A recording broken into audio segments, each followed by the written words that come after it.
All right, good morning, everybody. I'm Jared. And I'm Jennifer, and we're starting this Monday off with talking about drinking water. So it's been in the news recently about PFAs or PFAS, some people call them, or they're also known as forever chemicals in tap water. And in the United States, a new study finds that nearly half the U.S. tap water, 45%, has these forever chemicals in them, which is not a good thing because they can cause cancer. So it's a good idea. I guess I'm not surprised, really. Yeah, I mean, they're everywhere, aren't they, at this point? Yeah, so get your water tested. I mean, if it's in half of the water supply, in all likelihood, it might be in yours. So. Yeah, yes. And we could be doomed. I don't know. You know, at this stage, it is what it is, I guess. But yeah. All right.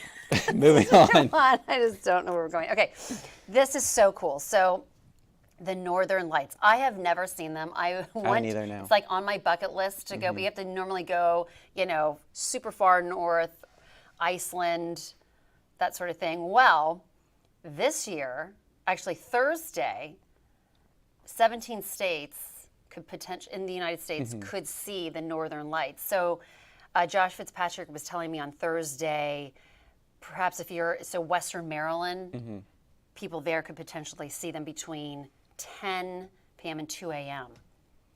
It's almost worth a drive. I mean, I've always wanted to see them. That would be a lot cheaper.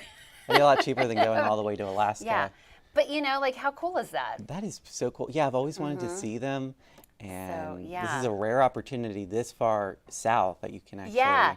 So they're saying, I guess, Alaska, Oregon, Washington, Idaho, Montana, Wyoming, North Dakota, South Dakota, Minnesota, Wisconsin, Michigan, New York, New Hampshire, Vermont, Indiana, Maine, and Maryland. So Maryland, would be the closest for us. But that would be so neat to see. Yeah, I mean, if you have the time Thursday night to drive up there, yeah, go for it. Do it if you can. Take pictures for us. Yeah, right. Send them to us. All right. And then this is just something adorable. So it took me a second when I was looking at this video because I hadn't read it and I was like, what are we looking at?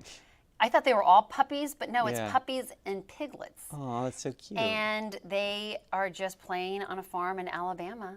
It's funny because they're about the same size now, but yeah, the that'll pigs change. will be much bigger. Yeah. And I guess that's the mom or dad walking into the frame just there. Kind of, herding the little animals. But how cute is that? Adorable. That's a great way to start our work week with little piglets and puppies. And on a happy note. And on a happy note. All right, thank you, Jennifer. Let's take a look at the top stories over on NBC29.com this morning.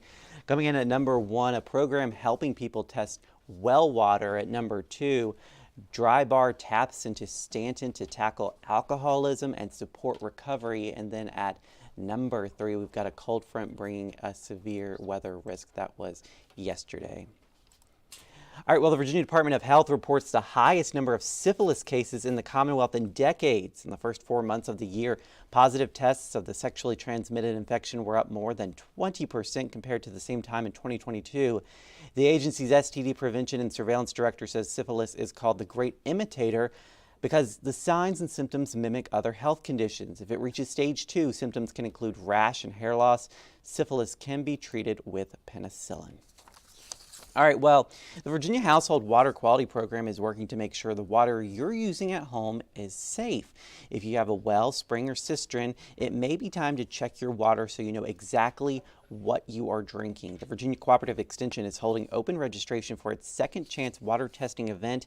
The test will show iron, sodium, lead, and many other levels that could be possibly in your water. Well, this is pretty cool. The Moppintown Film Festival concluded yesterday with a special film about a school in Charlottesville.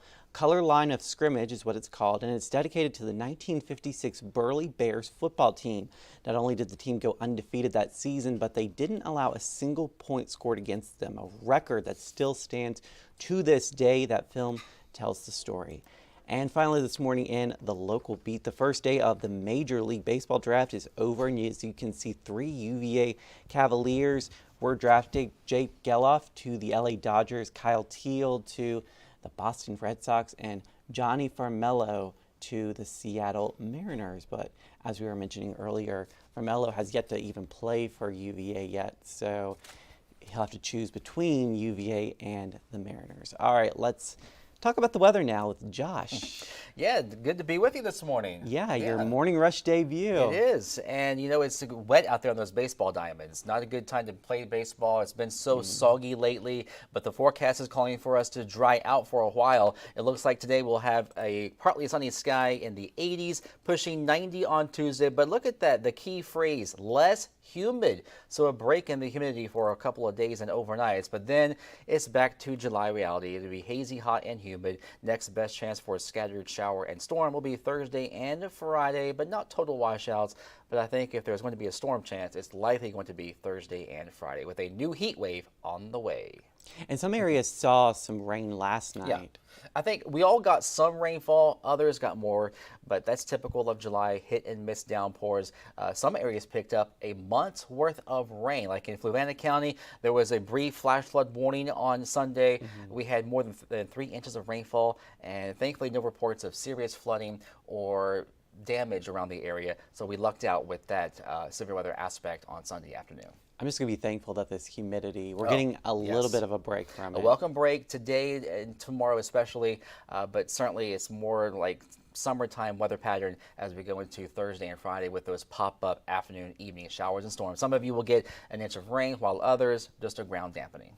All right, thank you, Josh. Thank you guys for joining us in the Morning Rush. We'll see you again on NBC 29 News at noon. And of course, we're always live on NBC29.com and the News and Storm Team 29 weather apps. Have a great Monday, everybody.